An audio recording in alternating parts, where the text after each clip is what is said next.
بسم الله الرحمن الرحيم اللهم صل على محمد سيدنا مولانا محمد وعلى آل محمد. السلام عليكم ورحمة الله وبركاته.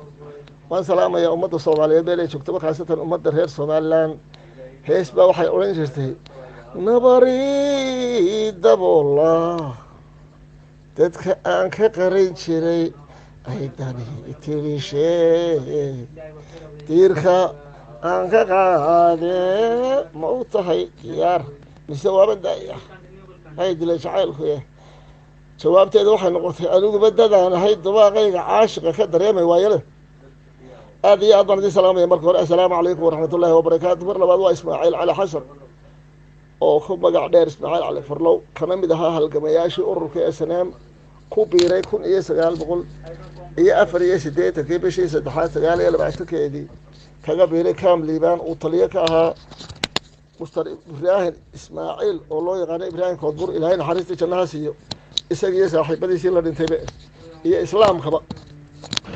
intaa kadib halkan waxaan kagu sheegayaa saaka taariikhdu dee waxa weeye adaa ku noole iyadu kuguma noole baa layidhi, dantana adaa ku nool baa layidhi iyadu kuguma noola. horta maalintaa aan tegey waxaanu la tegey ururka SNM baabuur iyo qori iyo maxaabiis iyo dareejo raggii xilkaa haystay ee gawadhida watay lahaayeen anigoo yaroo shiciba. habeen saddexaadkii markaan ka abliibaan joogay waxaa noogu yimi maxamed xaashi lixda allah u naxariista mujaahidkaasoo ahaa madaxa ciidamada ururka SNM isla iyo markaa amarka uu siiyey wuxuu ahaa waxaad ka mid ahaanaysaa guutada halkan joogta ciidanka ururka SNM noona waa laysu geynayaa dugsiga awaaraa la furayaa waxaad la shaqaynaysaa muster koodbur ahlan wasahlan maan ku uhi marxaba. sidaa ayaan ku qaabilay isla iyo markaa wuxuu raaciyey waxaa loo qorayaa ismaaciil aad u qoraysaa uu ku amray muster yuusuf hoosto oo ka mida beesha garxajiis khaasatan beesha la idhaha ciidagale abubakar muuse tacriifad baan u samaynayaa waa nooliya hargeysu joogaa 50 kun ha loo qora buuri ismaaciil oo abaalguda 50 kun ayaa lay qoray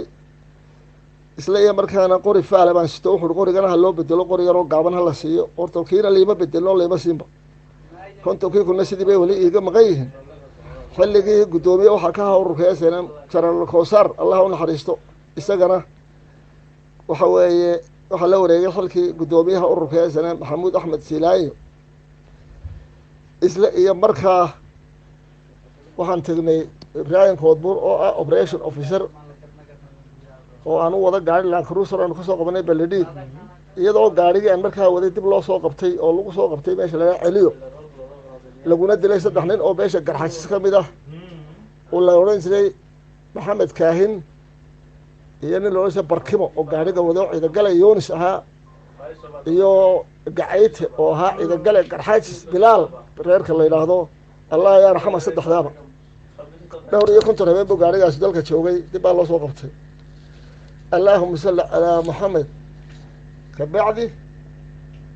adal marka aan soo ururiyo anigoo wada gaariga aan kasoo qabanay Baledhiid oo kamid ah 13 gaari oo kasoo qabanay Baledhiid 1984 bishii 12 baan filayaa taariikhda waa la saxi doonaa anigu baan ahayn qoraa waxa uu jeeday ama se bilay in dib la isu weydiinayba. maalintaas waxay ku tilmaaman tahay maalintii lagu laayay Burco 43 nin ay ka mid ahaayeen allah u naxariistay raggii halkan ka dheer soo galay muster Sanweyne oo dhaa ina cabdi dheere gadow iyo Saciid Madoobe iyo rag badan oo kale oo aan magacyadooda koobi karahayn ninkii loo yiri Soonaani raggaasaa ka mid ahaa khaasatan reer Burco u badnaa allah u naxariistay dhammaantoodba. already gaarigaas waxa weeye Baledhiid maalinta waxaan ka soo qabanay 13 gaari oo ku jira BM iyo taangi ugu waaweynaayeen 11 waxaa lahaa dowladda Soomaaliya labana waxaa lahaa shicibka reer Baladheye ama se bariga Somaliland waxaan leeyahay reserve area dadka degan Baladheye Gowralaale iyo Oboole deegaanka Baledhiid baa lahaa. nin waxaa lahaa gaariga sabax uu ahaa waxaa la oran jiray Cali Bande midna waxaa la oran jiray niman leeyahay maxaa la ilmo weysa dheere waxa magac noocaas ay lahaayeen shiisoo buha. halkaa waxaa naga dhintay hal inan oo ah beesha garxasis khaasatan guyoobe ina boodo dhagax baa la oran jiray ninka Mr. Kabo ayaa la oran jiray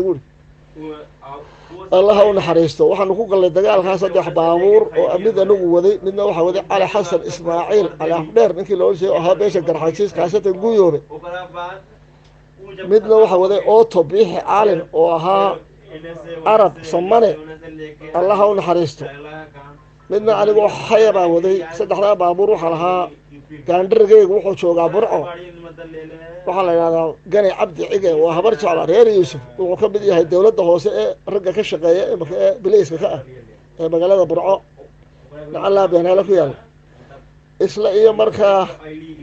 halgan dheer oo sidaas markaa soo galay waxaan uga socdaa waxaas oo dhan konton kuna la qoray bariga oo ii qoray Mr. Laxle gudoomiyaha ururka SNM oo ahaa mujaahid Silaayo ayaan Ibraahim Koodbuur ku taliye maadaama taliyihii ii qoray waraaqdan uu dhintay gudoomiyaha xilka markaa hayana ka baxalkii lagala wareegay waxaan jecelahay ee taliye inaad warqadan ii saxeexdo oo yaa aanu la tago gudoomiyaha ururka SNM Mr. Silaayo waxaan filayaa dira dhabaan joogna magaalada la yiraahdo Ibraahim Dhegaweyro taliye qaybta daroor haystayna waa nala socdaan filayaa markaa isla iyo markaa soo qoray warqadii oo soo qortay oo ii saxeexay waxaanu la tagay gudoomiye Maxamuud Axmed Silaayo si aad u liidata oo aan shaxdaran oo aan naxay oo aan xolay xusuusto ayuu igula hadlay warqadiina wuu igu soo tuuray wuxuu igu sidee buu lacagta xaquu ugu hayay ninkii ku qoray wallahi gudoomiye anigu deemaan garanayn meesha ku hayay wuu ii qoray laakiin waxa ay deeqleen adigoo yiraahdo waxana siiho waxna ma hayno waxa kale waa la helayaa alzamir jamiil waxa uu muuqatay yaani ma garanaysaa si aad iyo aad aanay qancin hadda iyo imka wali al'aan way ka baqantay waxaan leeyahay markaa halganka loo socday ujeedadu maxay ahayd horta waxaanu maqalaa buug baa hebel laga qoray buug baa hebel laga qoray buug kale hebel laga qoray buug baa hebel laga qoray waxaynu isweydiinaynaa oo aan hadda u baahanay in laynoo sheego waxaynu u wada waxna dadka wada lahaa waxna waa la kala lahaayee beesha dhaxaa kala xoroobaysay u dheedu yaa ma beesha dhaxaa u dheeda ayaa kala xoroobaysay oo doonaysa inay dhulka isu sheegato oo cidii dhulka ka dhaxaysinaysa ay beesha ka baxday ma garaysan waxaan xusuustaa wax badan maalin dhaweed waxaan maqlay Mustarafiis oo isagoo la sheekeynay oo xaqiiqa wax runa sheegay oo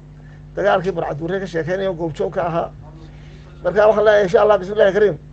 dee waa wali runo maqan waxaan kaloo aad u soo ku tarayaa clipkan maalin dhaweeto waxaan xusuustay berigii Itoobiya aan joognay ayaa xariyaha Itoobiyaanka had iyo jeer ag deganaan jiray harada Itoobiyaanka ayaa arki jiray bishiiba 2 jeer labadii biloodba mar iyadoo albaabka dhinac kale loo bedelo oo xarada oo deeda dib loo guro nin baa su'aalo waxaan ku maxaa looga jeedaa waxaan oo hawlgala waxaa looga jeedaa buu ciidanka la doonayaa buu inaan yaa fikirin ama aan maskaxdoodu shaqeeyne yaa waa la hawlgalay la daarinayaa buu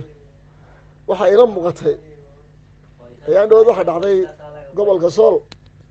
oo ay ka dhacday masiibo ajaayib leh iyada oo dad maatiya oo caruurtii iyo dumarkii suwaayeen dadkaas waxay samaysteen guddi 45 xubnood ka kooban oo lagaga hadlaayay inay baafiyaan ama raadiyaan dhowr iyo 8 nin oo fulkii reerka ah oo meesha ku dhintay cid la isana wali al'aan aan lahayn ayay yiraahdeen waxaan samaynaa guddidii oo hawshii ku jirta ayaa sidii ma garanaysaa dadku aanay u fikirin waxna u arag waxa la geliyay weerar cirka dhulka ah oo lagu qaaday dadkii masaakiinta ahaa ee 30 sano la yaalay meesha la yiraahdo Laascaanood oo aan maqlaysay raggii 9 carruur ugu dhasheen 25 yearna joogay codka Soomaaliland bixiyay madaxweynaha Muuse Biixi doortay kaararka la siiyay ayaa weerar la geliyay taasoo ku ahayd taxaddi aad iyo aad Allahumma salli ala Muhammad waxaan u arkayaa markaa in lagu jahawareerinayo ummadii raadka ku taagnayd waxay soo saar leedba aan la sugin waxa weeye daadku si aanu noogu soo gelin inaga moosa bay noqotay markaa kooxda waddanka haysataa ee garan kari weyday markan tusaale ahaan u soo qaato ilaahay caafimaad sareecana ha siiye ee mister guruje oo la dakray maalin dhaweyto ayaa tusaale wuxuu u soo qaatay suldaan maxamed xarsiqani oo yidhi war caqligeenna aan ku kala baxna haddaynu dowlad ina kala saarto weyne xilligii dhowr iyo 80 guurtada ah ee madaxda ee odayaasha ee waxgaradka ah ay ula tageen arrimihii caare ayaa suldaanku wuxuu yidhi kuladaynu caqligii dowladnimo kala bixi weynay keen aan kala baxno gurunja u soo qaatay tusaale waxaan leeyahay anna waxaan tusaale u soo qaadanayaa mister gurunja xildhibaanku nabar baa ku dhacay cidda ku dhufatay xasaanad kasta ha ahaato xil kasta ha hayso sharcigu wuxuu farayay maadaama dhibitimi in gacanta lagu dhigo ciddii hawshaa keentay si ummaddu u dareento dee meesha in dawladi ka jirto laakiinse waxa weeye iilka kii qoday uu ergootay buuri waxaa dhacday markaa gurunja wuxuu nabarkaygu qof baan ahay ilaahayna waa ii sahlay laakiinse waxaan aad uga xumahay dakarka qarannimadeenni iyo dawladnimadeenni iyo horumarkeenni iyo ku dhacay oo aan dawo badanba loo helayn marka waxaan leenahay allahumma salli calaa maxamed allahumma nasayna sidaas waa warbixin kooban wixii dambana dib aynu soo wada hadli doonaa wasalaamu calaykum waraxmatullaahi wabarakaatu waa halgamaa ismaaciil cali xasan magacaygu waa kaa aan sheegay waxyaabo fara badan oo kalena oon ka sheekayn doona insha allah